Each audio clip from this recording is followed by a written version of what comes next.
पानी में रोशनी कम, मछली की आंख गेंद जैसी, पुतलियां बड़ी, फिक्स्ड, आगे पीछे करके फोकस।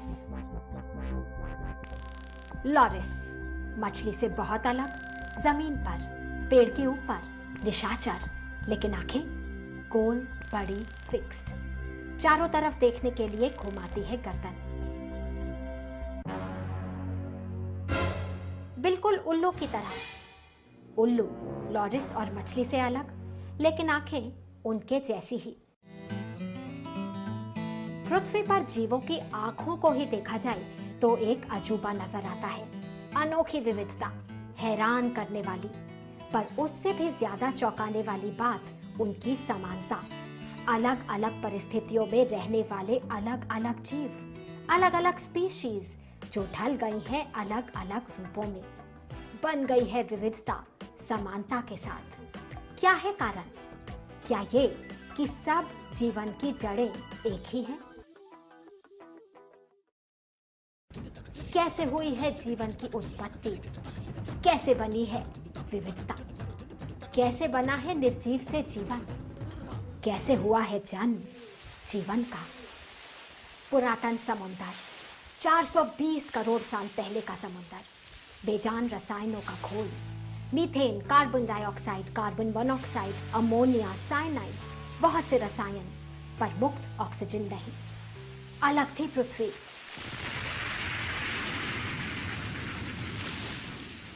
बेजान, मुर्दा, गर्म।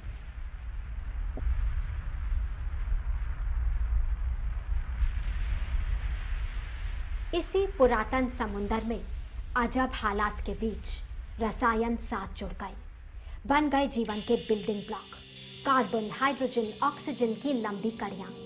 ये ब्लॉक अपनी कॉपी बना सकते थे, एक से अनेक हो सकते थे। यही ब्लॉक जुड़े बने प्रथम जीव, एक कोशिका वाले बैक्टीरिया। बैक्टीरिया पनपते गए पुरातन वातावरण में। विषम परिस्थितियां थीं, अल्ट्रावायलेट रेडिएशन की मार, ओजोन परत तभी बनी नहीं थी। फिर 280 करोड़ साल पहले उत्पत्ति साइनोबैक्टीरिया की, ब्लू ग्रीन एल्गे, फोटोसिंथेसिस में सक्षम शैवाल। ये कार्बन डाइऑक्साइड अंदर लेकर ऑक्सीजन बाहर छोड़ते। करोड़ों वर्ष पुरानी ये घटनाएं भला किसी को कैसे मालूम? इनका सबूत पृथ्वी पर मिले ये प्राचीन जीवाश्म, स्ट्रोमैटोलाइट, पृथ्वी के सबसे पुरातन फॉसिल, पत्थर की परतों में कैद ब्लू ग्रीन एल्गे। यही शैवाल जिन्होंने पृथ्वी के वातावरण को ऑक्सीजन दी, ऑक्सीजन जो आने वाले सब जीवन की नींव बन गई। ऑक्सीजन से भरपूर वातावरण बनने में लगे करोड़ों वर्ष, एक बहुत लंबा समय। धरती पर जीवन चक्र चल चुका था।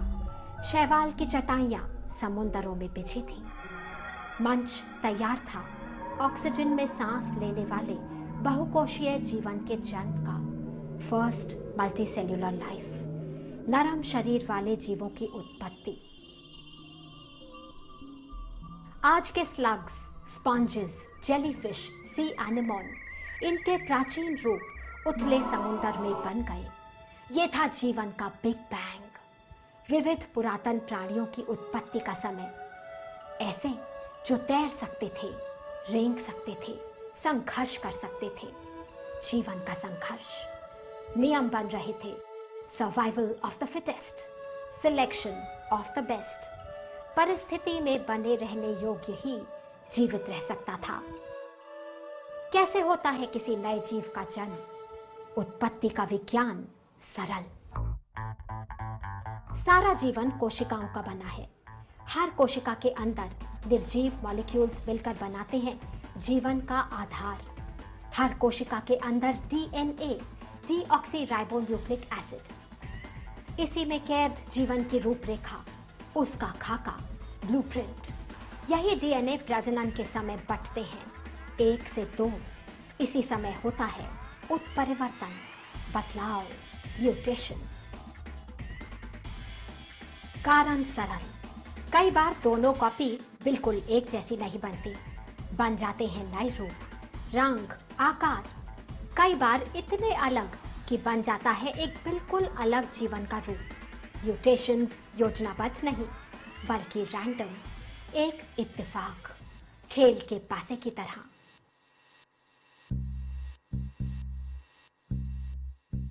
जैसे ये स्लग एक ही पूर्वज से पनपे एक बन गया सफेद काले धब्बों वाला, दूसरे को मिल गया बिल्कुल अलग रूप, भूरा रंग साथ में सफेद बॉर्डर। दोनों एक ही परिवार के सदस्य, पर बन गए अलग अलग स्पीशीज, प्रजातियां।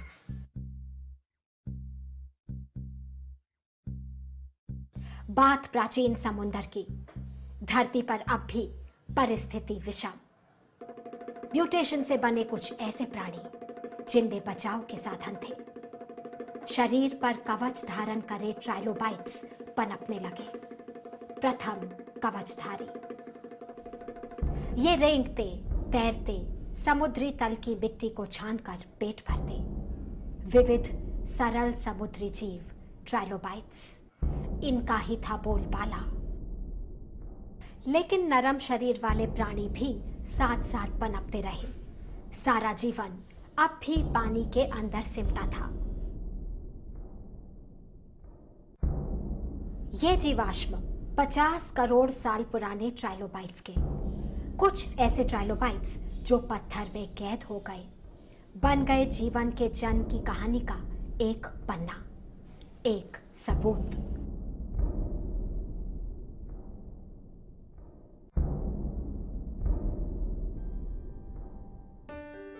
प्राचीन समुद्र तल अब भी गर्म। शैवाल बढ़ रहे थे, वातावरण में ऑक्सीजन भी। यही समय था कोरल के जन्म का। कोरल थे जानवर जो दिखते थे पौधों जैसे। कैल्शियम कार्बोनेट का बाहरी ढांचा इनके शरीर को देता था सुरक्षा। कम गहरे समुद्र के तल में पेड़ की तरह चिपके कोरल अपने लहराते टेंटिकल से खाना पकड़ते और बीच में स्थित मुंह के अंदर ढकेल लेते। रंगीन और पुरातन कोरल जो आज भी धरती के समुद्रों में बने हुए हैं।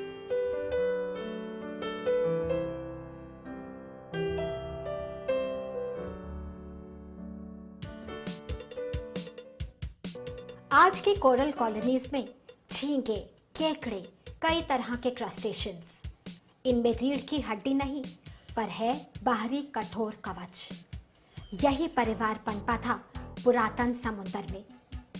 इनके रूप रंग आज के सदस्यों से काफी अलग। इनका जन्म भी उथले समुद्र में। पुरातन क्रस्टेशियंस के शरीर पर कठोर बाहरी कवच थे। पांव में बहुत विविधता थी। ये भी समुद्री मिट्टी छानकर पेट भरते थे, कुछ करते थे शिकार। यह समय था ट्राइलोबाइट्स के राज्य का। इस समय के राजा ट्राइलोबाइट्स को इन्हीं क्रस्टेशियंस ने चुनौती दी। टक्कर बराबरी की नहीं थी। क्रस्टेशियंस ज्यादा विकसित, मजबूत, हथियारों से लैस, ढले हुए। प्रतियोगिता शुरू।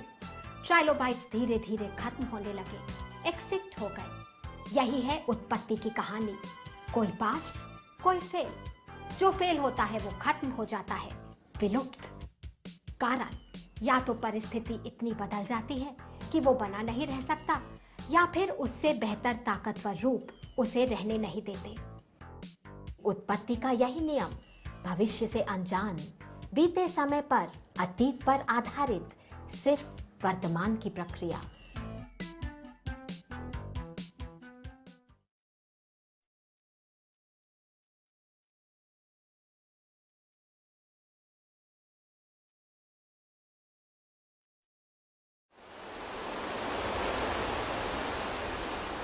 जमीन आज से बिल्कुल अलग।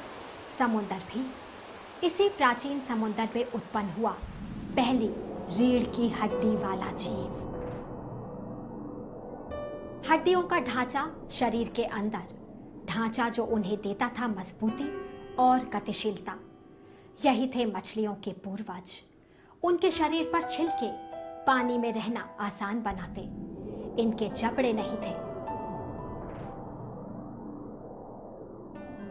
जीवन की उत्पत्ति एक लगातार चलने वाली प्रक्रिया, बहुत धीमी, करोड़ों वर्षों में फैली हुई। प्राचीन धरती पर पानी में जीवन पनपता रहा। विविधता बढ़ती रही। धीरे धीरे जमीन भी स्थिर होने लगी। वातावरण में अब बाहरी ओजोन परत बन चुकी थी। अल्ट्रावायलेट रेडिएशन की मार से पृथ्वी अब सुरक्षित थी। क्या यही कारण था कि पहले पहले जमीनी पौधे पनपे? शैवाल जो अब तक उथले पानी में सिमटे थे, जमीन पर आ गए। जमीन अब तक बंजर, वीरान, पथरीली, हरी होने लगी। जीवन के लिए एक नया मौका।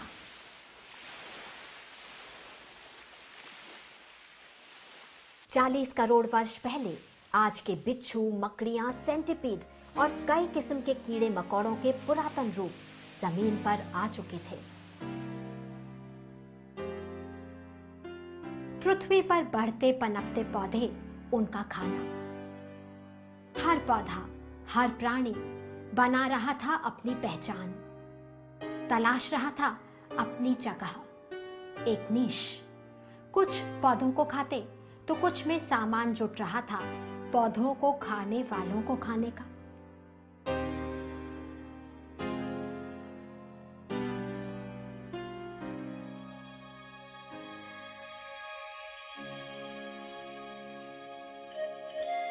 कुछ 36 करोड़ वर्ष पहले पृथ्वी जानी पहचानी सी लगने लगी। विविध कीड़े मकोड़े जमीन पर आ चुके थे। कुछ मिट्टी में रहते तो कुछ पौधों के ऊपर। सब जिंदा रहने की होड़ में बदलते, ढलते, रिश्ते बनाते, क्योंकि प्रकृति का एक ही नियम, बदलाव। इस समय के समुद्र में शार्क का रोब, सबसे बड़े शिकारी की जगह शार्क हथिया चुके थे। रीढ़ की हड्डी और जबड़ों वाली विविध मछलियां। ये युग मछलियों का ही था, पानी में रहने के लिए सक्षम, अलग अलग गहराई पर कब्जा करती पुरातन मछलियां। पानी में प्रतियोगिता बढ़ती गई, बदलाव होते रहे, नई नई स्पीशीज बनती रही। नई स्पीशीज मतलब ऐसी विविधता की उत्पत्ति जो अपनी अलग पहचान बना ले, एक दूसरे से इतनी अलग कि एक साथ प्रजनन असंभव हो जाए, उनका जेनेटिक मेकअप एक दूसरे से अलग हो जाए। इसी समय बनी एक और अलग स्पीशीज। समुद्र का पानी अब भाटा में पीछे जाता तो कुछ वहीं रुक जाते। गीली मिट्टी में सांस लेने वाली मछलियां बन गए थे मड स्किपर। पानी के बाहर जमीन पर जिंदा रहने वाले पहले रीढ़ की हड्डी वाले प्राणी। ये प्राणी जमीन और पानी दोनों में जिंदा रह सकते थे। आज के एम्फीबियंस, मेंढक और टोड। किसी भी प्राणी का जिंदा रहना उसके प्रजनन पर टिका है। एम्फीबियंस में एक कमी, उनके प्रजनन के लिए पानी जरूरी था। उनके बाल रूप दुम वाली मछलियों की तरह, टैडपोल। इसी समय जमीन पर पौधे आने लगे, फर्न्स, मॉसेस, लाइकेंस। जमीन पर हरियाली फैल रही थी। ये सरल पौधे थे, बिना बीज वाले। इनका प्रजनन स्पोर, बीजाणुओं के माध्यम से। जिंदगी की होड़ बढ़ रही थी, नए अवसर पनप रहे थे, जरूरत नए घर ढूंढने की।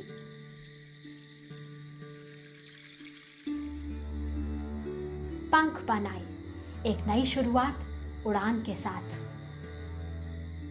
विशाल ड्रैगन फ्लाइज, पंख 70 सेंटीमीटर लंबे। इस समय के कीड़े आज की तुलना में बहुत बड़े। उस समय के वातावरण में भरपूर ऑक्सीजन थी, आज से कहीं ज्यादा।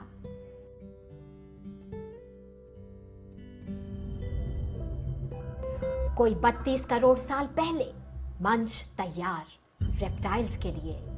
सरीसृप, रेंगने वाले, जिंदा रहने की जबरदस्त तैयारी, बहुत सक्षम। सबसे बड़ी ताकत उनके अंडों पर कवच। ये सफल प्राणी थे। मगरमच्छ, घड़ियाल, कछुए उस समय के हालात में जीवन के लिए ढले हुए।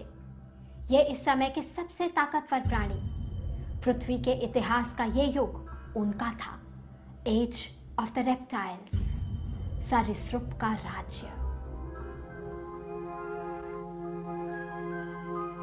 क्या यह इत्तेफाक ही था कि प्राणियों के अंडों पर बने कवच और इसी समय काल में पौधों ने भी बदल लिया प्रजनन का तरीका?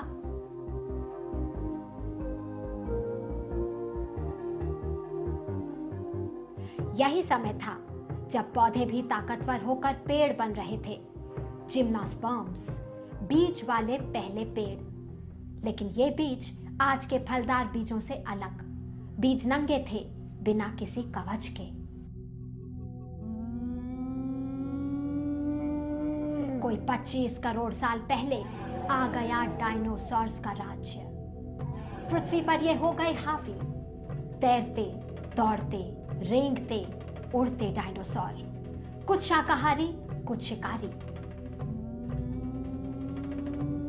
डायनासोर्स भारत में भी थे। गुजरात में मिले हैं राजासोरस नर्मदेंसिस के जीवाश्म। ये टी-रेक्स की तरह खूंखार थे।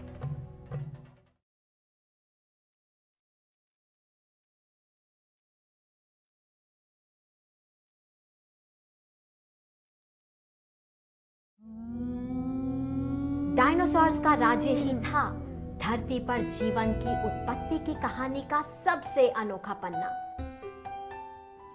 इसी समय बने फूलों वाले पहले पौधे और फूलों के साथ पनपी तितलियां, भौरे, मधुमक्खियां, चींटे चींटियां। विविधता बढ़ती गई। धीरे धीरे रिश्ते बनते गए, धीरे धीरे समय के साथ। विविधता बढ़ी, प्रतियोगिता भी, बदलाव होते रहे। समय था एक बड़े बदलाव का। आ गए वार्म ब्लडेड, गर्म खून वाले जीव। ऐसे जीव जो अपने शरीर का तापमान खुद नियंत्रित कर सकते थे। आसमान में अधिकार एक नया अवसर था। उड़ने वाले डायनासोर से आए प्रथम पक्षी आर्कियोप्टेरिक्स। हल्के शरीर, पंख, खोखली हड्डियां। फिर प्रथम मैमल्स, स्तनधारी, जो अपने बच्चों को दूध पिलाकर पोषण देते। शरीर पर बाल और तापमान नियंत्रित रखने की क्षमता। लेकिन राज्य डायनासोर का ही। जमीन स्थिर नहीं थी, पैंजिया टूटने लगा। फिर एक विशाल एस्टेरॉइड जमीन पर गिरा। धूल ही धूल, मौसम बदला, खाना कम। डायनासोर, साथ में उस समय के ज्यादातर प्राणी खत्म होने लगे। ढलने का समय ही नहीं मिला। 6.5 करोड़ साल का राज्य खत्म। पृथ्वी बदल गई थी। यह था एक मैस एक्सटिंक्शन। डायनासोर के अंत में है सृष्टि का नियम। ताकतवर का अर्थ ना शक्ति, ना आकार, सिर्फ अडैप्टेबिलिटी। मौजूद परिस्थितियों में जिंदा रहने की क्षमता। वो क्षमता जो उस समय के पेड़ पौधों में बढ़ती जा रही थी। उनकी विविधता और आकार बढ़ रहे थे। प्राणियों के लिए जुट रहा था खाना। डायनासोर्स की हार, मौका स्तनधारियों का। अब तक आकार में छोटे, कम खाने की जरूरत वाले प्राचीन स्तनधारी पनपने लगे। उनका समय था अधिकार जमाने का। उनके आकार बढ़ने लगे। वो धरती पर हावी होने लगे। 6.5 करोड़ साल पहले विशाल स्तनधारी धरती पर आ गए थे। साथ में बंदरों के पूर्वज भी। धीरे धीरे विविधता बढ़ रही थी। आज के गिलहरी और खरगोश जैसे कुतरने वाले जीवों के प्राचीन रूप बन रहे थे। 5 करोड़ साल पहले प्राइमेट्स के प्रथम रूप बन गए। इनकी सबसे बड़ी ताकत उनकी उंगलियां, उनके घर पेड़ों के ऊपर। पृथ्वी पर जीवन की उत्पत्ति, करोड़ों वर्षों के समय काल में निर्जीव से जीवन का जन्म और फिर अजब विविधता का एक क्रमबद्ध विकास।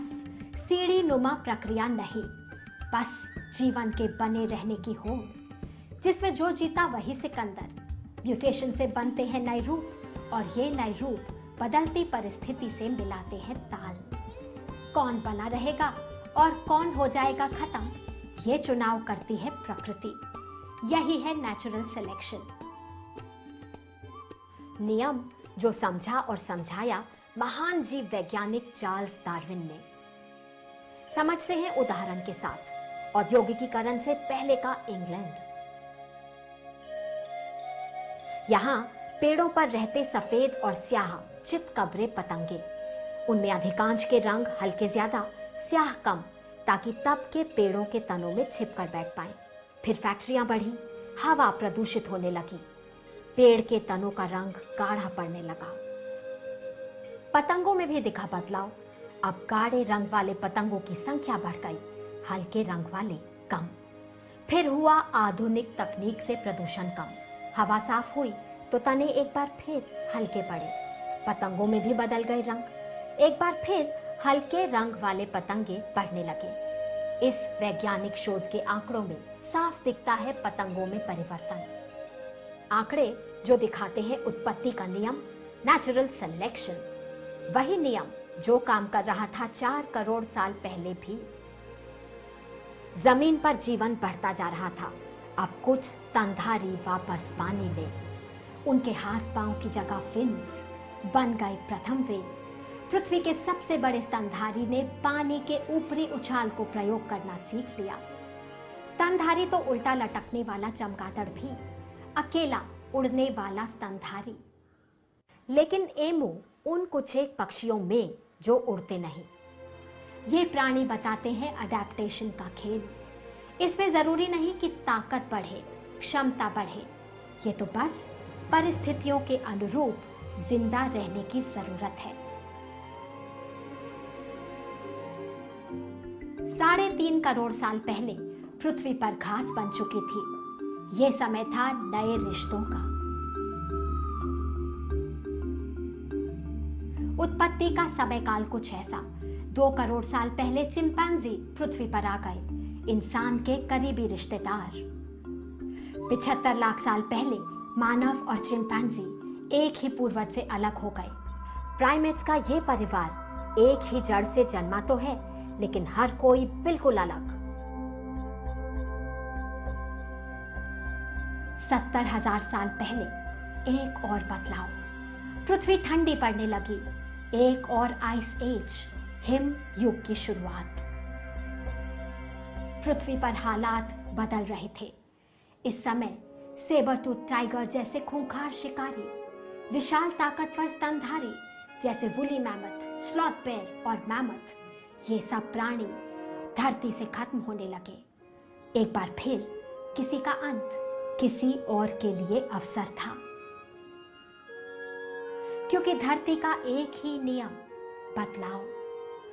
मानव के पृथ्वी पर आने में लगे करोड़ों साल। प्रथम जीवन 420 करोड़ साल पुराना, लेकिन आज जैसा मानव बना सिर्फ 2 लाख साल पहले ही। पृथ्वी पर आज बसने वाला हर जीव लाखों करोड़ों वर्षों की सतत प्रक्रिया, उत्पत्ति का नतीजा।